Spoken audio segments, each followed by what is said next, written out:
नमस्कार साथियों। आज महाभारत के पांडवों की तीर्थ यात्रा के बारे में हम जानेंगे। दुखी होकर उन्हीं के विषय में बात कर रहे थे कि वहां पर लोमस ऋषि पधारे। धर्मराज युधिष्ठिर ने उसका यथोचित आदर सत्कार करके उच्चासन प्रदान किया। लोमस ऋषि बोले, हे पांडवगण, आप लोग अर्जुन की चिंता छोड़ दीजिए। मैं अभी देवराज इंद्र की नगरी अमरावती से आ रहा हूँ। अर्जुन वहां पर सुखपूर्वक निवास कर रहे हैं। उन्होंने भगवान शिव एवं अन्य देवताओं की कृपा से दिव्य तथा अलौकिक अस्त्र शस्त्र तथा चित्रसेन से नृत्य संगीत कला की शिक्षा भी प्राप्त कर दिया है। वे अब निवात और कवच नामक असुरों का वध करके ही आएंगे। देवराज इंद्र ने आपके लिए यह संदेश भेजा है कि आप पांडवगण अब तीर्थ यात्रा करके अपने आत्मबल में वृद्धि करें। देवराज इंद्र के लिए संदेश के अनुसार युधिष्ठिर अपने भाइयों पुरोहित धौम्य लोमस ऋषि आदि को साथ लेकर तीर्थ यात्रा के लिए चल पड़े।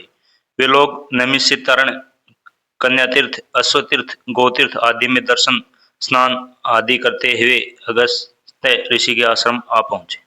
लोमस ऋषि ने उस आश्रम की प्रशंसा करते हुए बताया, हे धर्मराज, यह है अगस्त्य मुनि एवं उनकी धर्मात्मा पत्नी लोपामुद्रा की पवित्र तपस्थली है। एक बार अगस्त्य मुनि यहाँ घूमने हुए पहुंचे तो उन्होंने एक गड्ढे में अपने पूर्वजों को उल्टे लटकते देखा। अगस्त्य मुनि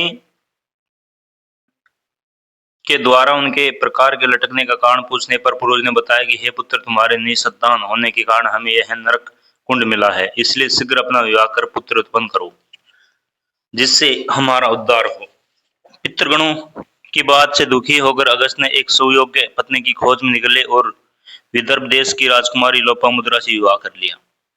जब अगस्त्य मुनि ने लोपामुद्रा के सौंदर्य पर मुग्ध होकर पुत्रोत्पत्ति की अभिलाषा से उसे अपने पास आने के लिए कहा तो लोपामुद्रा ने बोली कि हे स्वामी, मैं राजकुमारी हूँ, इसलिए आपका मेरे साथ समागम भी राजोचित ढंग से होना चाहिए।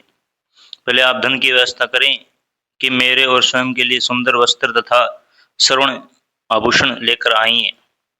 अपने बंदे की वाणी से प्रभावित होकर अगस्त्य मुनि धन मांगने के लिए राजा श्रुतवा, वत्सर तथा इक्ष्वाकु वंशी त्रसदृशु के पास गए, किंतु सभी राजाओं का कोष खाली होने के कारण उन राजाओं क्षमा प्रार्थना करते हुए ने अगस्त्य मुनि को धन देने में असमर्थता प्रकट कर दिया। निराश होकर अगस्त्य मुनि इलवल नामक दैत्य के पास पहुंचे। इलवल दैत्य ने प्रसन्नता के साथ उन्होंने मोह मांगा धन प्राप्त कर दिया। धन प्राप्त करके अगस्त्य मुनि ने अपनी पत्नी की इच्छा पूरी की और दृढ़शु नामक पुत्र उत्पन्न किया। कालांतर में यह तीर्थ स्थान अगस्त्य आश्रम के नाम से प्रसिद्ध हुआ। इसी तीर्थ स्थान में स्नान करके परशुराम ने अपना तेज पुनः प्राप्त किया था। इसलिए हे युधिष्ठिर, यहाँ स्नान करके आप दुर्योधन के द्वारा छीने गए अपने तेज को पुनः प्राप्त कीजिए। लोम ऋषि के आदेश अनुसार वहां स्नान पूजा आदि युधिष्ठिर ने लोमस ऋषि से पूछा, हे प्रभु, कृपया करके यह बताइए कि परशुराम निस्तेज कैसे हुए थे। लोमस ऋषि ने उत्तर दिया, धर्मराज, दशरथ नंदन श्री राम जब शिव जी के धनुष को तोड़कर सीता जी से विवाह कर अपने पिता, भाइयों, बारातीगण आदि के साथ अयोध्या लौट रहे थे तो एक बड़े जोरों की आंधी आई जिससे वृक्ष पृथ्वी पर गिरने लगे। तभी राजा दशरथ की दृष्टि भृगुकुल के परशुराम पर पड़ी। उनकी वेशभूषा बड़ी भयंकर थी। तेजस्वी मुंह पर बड़ी बड़ी जटाएं बिखरी हुई थी, नेत्रों में क्रोध की लालिमा थी, कंधे पर कठोर फरसा और हाथों में धनुष बाण थे। ऋषियों ने आगे बढ़कर उनका स्वागत किया और इस स्वागत को स्वीकार करके वे श्री रामचंद्र से बोले, दशरथ नंदन राम, हमें ज्ञात है कि तुम बड़े पराक्रमी हो और तुम शिव जी के धनुष को तोड़ डाला है और उसे तोड़कर तुमने पूर्व ख्याति प्राप्त की है। मैं तुम्हारे लिए एक अच्छा धनुष लाया हूं। यह धनुष साधारण नहीं है, जमदग्नि कुमार परशुराम का है। इस पर बाण चढ़ाकर तुम अपने शौर्य का परिचय दो। तुम्हारे बल और शौर्य को देखकर मैं तुमसे द्वंद्व युद्ध करूंगा। परशुराम की बात सुनकर राजा दशरथ विनती स्वर में बोले, भगवान, आप वेदविद सवध्यायी ब्राह्मण हैं। क्षत्रियों का विनाश करके आप बहुत पहले ही अपने क्रोध का शमन कर चुके हैं। इसलिए हे ऋषिराज, आप इन बालकों को अभय दान दीजिए। किंतु परशुराम जी ने दशरथ की अनुनय विनय पर कोई ध्यान न देते हुए राम से कहा, राम, संभवतः तुम्हें ज्ञात नहीं होगा कि संसार में केवल दो ही धनुष सर्वश्रेष्ठ माने जाते हैं। सारा संसार उनका सम्मान करता है। विश्वकर्मा ने उन्हें स्वयं अपने हाथों से बनाया था। उनमें से पिनाक नामक एक धनुष को देवताओं ने भगवान शिव को दिया था। इसी धनुष से भगवान शिव ने त्रिपुरासुर का वध किया था। तुमने उसी धनुष को तोड़ डाला है। दूसरा दिव्य धनुष मेरे हाथ में है। इसे देवताओं ने भगवान विष्णु को दिया था।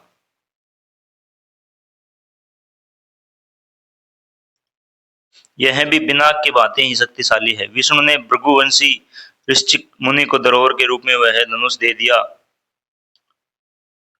उन सनुवंश रूप से यह धनुष मुझे प्राप्त हुआ है। अब तुम एक क्षत्रिय के नाते इस धनुष को लेकर इस पर बाण चढ़ाओ और सफल होने पर मेरे साथ द्वंद्व युद्ध करो। परशुराम के द्वारा बार बार ललकार जाने पर रामचंद्र बोले, हे भार्गव, मैं ब्राह्मण समझकर आपके सामने विशेष बोल नहीं पा रहा हूँ, किंतु आप मेरी इस विनशीलता को पराक्रमहीनता एवं कायरता समझकर मेरा तिरस्कार कर रहे हैं। लाइए, धनुष बाण मुझे दीजिए। यह सुनकर उन्हें झपटे हुए परशुराम के हाथ से धनुष बाण ले लिए। फिर धनुष पर बाण चढ़ाकर बोले, हे भृगुनंदन, ब्राह्मण होने के कारण आप मेरे पूज्य हैं, इसलिए इस ब्राह्मण को मैं आपके ऊपर नहीं छोड़ सकता। परंतु धनुष पर चढ़ने के बाद यह बाण कभी निष्फल नहीं जाता। इसका कहीं न कहीं उपयोग करना ही पड़ता है। इसलिए इस बाण के द्वारा आपकी सूरत शीघ्रता पूर्वक आप आन जाने की शक्ति को नष्ट किए देता हूँ। श्री रामचंद्र की यह बात सुनकर शक्तिहीन हुए परशुराम जी विनय पूर्वक कहने लगे, बाण पूर्व से पूर्व मेरी एक बात सुन लीजिए। क्षत्रियों को नष्ट करके जब मैंने यह भूमि कश्यप जी को दान में दी थी, तो उन्होंने मुझे कहा था कि अब तुम्हें पृथ्वी पर नहीं रहना चाहिए, क्योंकि तुमने पृथ्वी का दान कर दिया है। तभी से गुरुवर कश्यप जी का आज्ञा का पालन करता हुआ मैं कभी रात्रि में पृथ्वी पर निवास नहीं करता।